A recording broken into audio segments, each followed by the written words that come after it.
Hello to you and welcome to this Wolverhampton Homes webinar.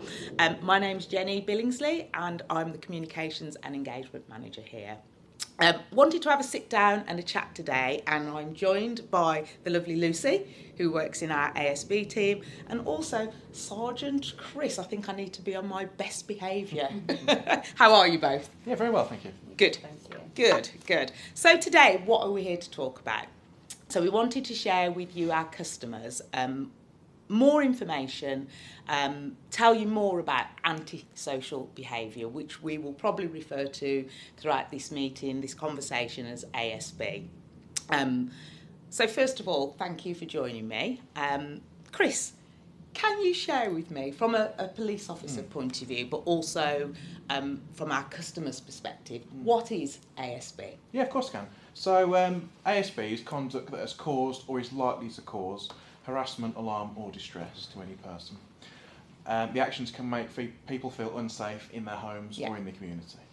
It can include loud music, damage to property, harassment, bullying or hate crime. If anyone in Wolverhampton, not just Wolverhampton Homes tenants, is experiencing ASB, they should report it. Okay, that's a really wide description, thank you. So one thing I want to pick up on, do our ASB team here at Wolverhampton just deal with our customers, or is it across the city? Yeah, so we're a tenure neutral service, so what that means is we will respond to any aspect of antisocial behaviour, whether that's a Wolverhampton Homes tenant or any other member of the community. So that must keep it nice and varied for you. Yeah, definitely. We notice the different complaints that come through depending on what area, what time of year, what where that person's coming through to make that report. So it's very varied work, isn't it, with the ASB world. Okay, so can I call you Chris or do I have to call you Sergeant? No, Chris. So Chris talked about what ASB is. Can you give us some insight, Lucy, into the opposite, really? What ASB isn't? Yeah. When we talk about what isn't antisocial behaviour, it's quite a grey area. So, for example, if we have a report that there's a one-off incident, such as a party or an argument, we wouldn't tend to investigate this as antisocial behaviour. The same as certain noise complaints. So if we have domestic noise complaints that come through, such as children crying or hearing a washing machine or somebody vacuuming, this isn't antisocial behaviour, and it's not something that we would look to investigate either. But do people complain about that, noisy children, and I guess it can become quite frustrating? Yeah, I think that we have to accept that everybody's got a different tolerance level, a different way of living, a different lifestyle. So you may have shift workers who need to do their household chores at different times of the day, and it may impact other families who might have young children and their bedtime routines and things like that. So everybody's perception of antisocial behaviour is quite varied and quite different. And that's where it comes to us to be able to feed back that information when we get a report, speak to the complainant, and just have that discussion in the first instance if something does fall under as antisocial behaviour, or if it may be just domestic living noise. I think you make a really good point there. In my mind, I hadn't considered about shift workers and how it could impact on them. So yeah, that's really, really valid. So what is our approach then to ASB? How do you support or differentiate between the customers where it's genuine ASB as versus lifestyle? Yeah. So what we would do, when we get a complaint of antisocial behaviour, we would have a case raised and a case officer would be allocated to that case. Okay. The case officer will contact the complainant within 5 working days. Based on the reports and the concerns that were raised, the officer would then engage with the complainant and they would create an action plan moving forward. So they would discuss what legal and non-legal remedies are available. And in the first instance, where possible, we always look to educate and explain to the perpetrator what impact their behaviour is having. So having that opportunity for them to change their behaviour in the first instance. Other lower level, for example, noise complaints, we may look at having a telephone call with the perpetrator and just explaining this is the impact that the noise is having, or doing warning letters or advisory letters to somebody. Okay. And I guess, as you say, that first point of mediation almost is to try and get who's perceived as the perpetrator to understand the impact of their behaviour. So talk to me about how you guys work together. How does that sync up? What point would Chris and his team get involved? So when we receive complaints of ASB, we will often work with Wolverhampton Homes ASB team. Similar to the way they do, we allocate an officer to the case and they will see it through till the finish. Right. We often work with the ASB team for things such as joint visits or issuing warning letters, joint signatures as a message from both of us. We can also look at civil orders such as community protection warnings and community protection notices, which can form an escalation procedure that can lead to anything up to fines or arrest. Okay, so that feels like a lot for someone that's sitting here that probably, I don't think I have experienced ASB in my life. For a customer that is experiencing that, how do you almost hold their hand to go through the process? Because I can imagine this could be quite challenging to someone that genuinely feels they're on the receiving end of really negative behaviour. With ASB, it can be quite impactful to both the complainant and the perpetrator. Right. So what we would tend to do, and I would say this is the same with the police, is we would have that initial conversation with the complainant. So we're having an understanding as to what's happening, what's taking place. Now, depending on that would depend how we progress with the case.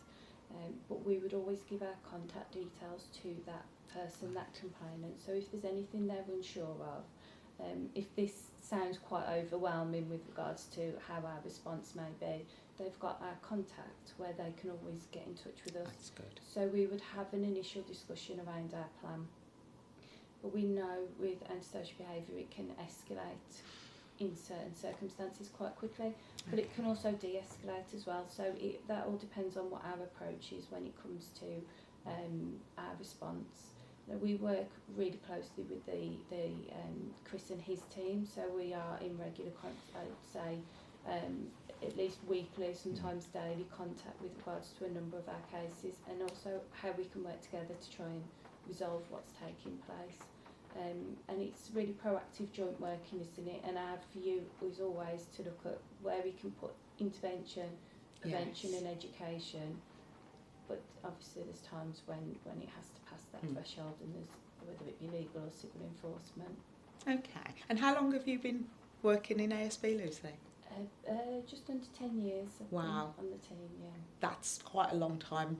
Do you find that, what I guess I'm trying to ask is, what's the most common cause of ASB? What is the theme that you come across the most? It can be depending on the seasons. So as it gets warmer, we do notice from around Easter time all the way through to the summer holidays, we get an increase with regards to young people, youth-related antisocial behaviour. There's more people out and about, so there's more people that are noticing issues, but there's obviously also an increase in complaints as well, based on people's behaviour. Another thing that seems to have escalated quite quickly is I've been involved in a lot of work around cookery and exploitation recently. Okay. Do you want to just talk us through, I understand what you mean, but for our customers that are joining us today, just talk us through what that means? Yeah, so cookering is just been criminalised. It's a criminal offence now, and it's where a perpetrator will target a vulnerable person. Right. It may be by befriending them or intimidating them and taking control of the property. So this person may have various vulnerabilities. They may feel fearful to come forward and report what's taking place. So our focus is not only to work and help and safeguard these people that may be experiencing cookering, but also to spot the signs, what's taking place, and being able to engage with that person depending on what their circumstances are. So there's a lot of work around awareness with other professionals. We know that we have a lot of staff who are going into properties, so raising that awareness with other professionals as to what signs of cookering may be. as well as a lot of the community groups that we attend. So we know we go to Let's Talks, there's Lovely Community, there's lots of different ways where we're engaging with members of the public, so it's raising their awareness as well. So some of the signs that people may notice when we talk about cuckooing is an increase in activity at a property. That Right. may be an increase of damage. It could be smashed windows or damage to a door. As I said, it's often vulnerable people who are targeted. So it may be someone that started to disengage. It may be a neighbour that used to have open conversations and now they seem a bit more withdrawn. It could be somebody who has a substance addiction. Right. It may be that they're targeted based on substance addictions or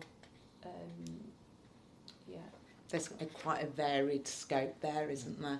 And I think you mentioned earlier on about you attend, or you and your team attend, the Let's Talk sessions, which are a Wolverhampton Homes initiative going out to our customers, where we take ourselves out into the community. So that's great to hear you attend those. And Love Your Community, could you just tell us a little bit about that one?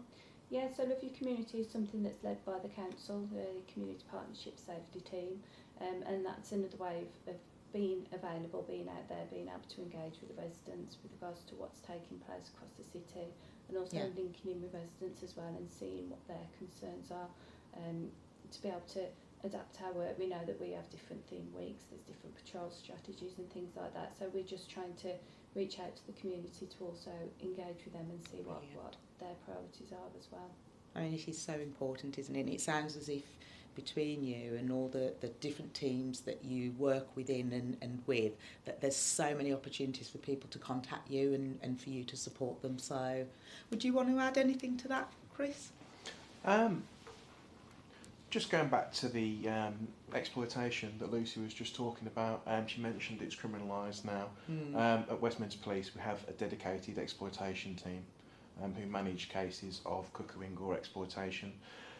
They're specially trained in supporting particularly the victims, the vulnerable people who are subject to this, and they will regularly work with the ASB team, with the local authority and with other partner agencies to work on enforcement and deliver the best safeguarding outcome for that victim.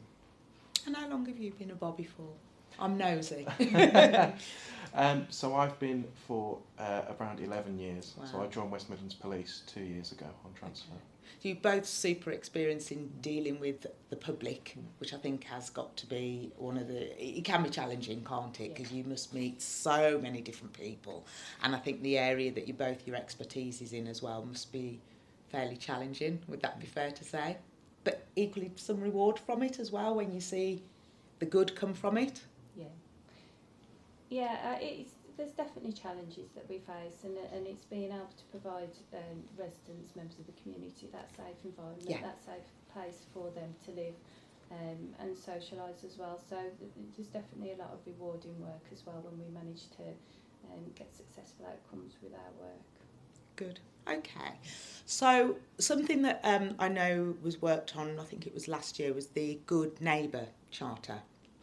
Can you tell us a little bit about that, or tell our customers, I should say, a little bit about that, please, Lucy? Yeah, sure. So then the Good Neighbour Charter was brought in along with our ASB policy. So it's about fostering good neighbouring relations. So sometimes we know that we might have a complaint that comes through, and although it doesn't quite meet our ASB threshold, it's just encouraging residents to have that initial conversation with the neighbour for lower level ASB cases. So it may be having an initial conversation with the neighbour, or posting a note through the door if they're experiencing an issue, and just having that initial communication with the neighbour to see if they can resolve things on between each other, and if things escalate or there's further issues, they can always come back to the ASB team and see if there's anything we can do further. And have you felt that the Charter's had an impact, a positive impact? Yeah, definitely, because I think that a lot of our work can sometimes be a misunderstanding. Sometimes we do have complaints, such as neighbour complaints, which can be quite long-standing complaints that when we get back to it and see the root of the issue, it's something that's happened years ago, and it might be something quite initially minor which has festered over the years. So it's important to encourage neighbours, residents, people to have these conversations and see how they can have a bit more consideration sometimes for each other. Yes, and I think it is important, isn't it, about considering other people, the impact that you can have on somebody else. And we're all guilty of perhaps thinking of ourselves a little bit too often. So, okay, really interesting conversation. To kind of wrap it up, I'm going to ask each of you what is the key message you'd want to put out to people across Wolverhampton as far as antisocial behaviour is concerned? Ladies first, I'll go with Lucy. Is there anything that you would want all those people across the city of Wolverhampton that you support to know or to do? I think one of the most difficult things when it comes to us dealing with antisocial behaviour is having that within our approach. Every case is unique. A lot of our work, we can't disclose too much information about what's happening, so we have to be mindful of personal data. If we're dealing with a perpetrator, then there's vulnerabilities or complex needs. So it's just to have that understanding that sometimes there's things that may be going on in the background. It may look like there's not much that the ASB team, police are doing with regards to a particular problem, but there is often a lot of work that takes place within the background, and there's a lot of information that we just can't share. Sure. But we are doing a lot of joint working, a lot of good working, and we're getting a lot of positive results across the city. So I think, that's the message from me. Brilliant. Really nicely put as well. Thank you. Yeah. Chris? I would echo what Lucy said about there's always a lot going on in the background, and just because it's not always seen, and sometimes it can be quite a longer process, it doesn't mean it's not happening, and we are working towards that objective. I would also encourage, certainly from a policing point of view, please report it to us. Yeah. Because we hear so often from partner agencies, local councillors, that they've seen something on Facebook or something's come up in a surgery to them, but it's not something we're aware of because it's not been reported to us. And if something's not reported to us, we're not going to know about it, so we can't then take action. So please do report it. And as Lucy said, there's a lot of resources that goes into it, and a lot of time and tactics that go into dealing with ASB. Brilliant. Thank you, Chris. Thank you both. I hope everyone would agree that's watching that has been really, really informative. It's very complex, isn't it? And there's a lot that actually makes up the whole jigsaw puzzle for ASB. So thank you for all the hard work that you both do, and all of your colleagues and all of the ASB team. That's the end of our ASB webinar.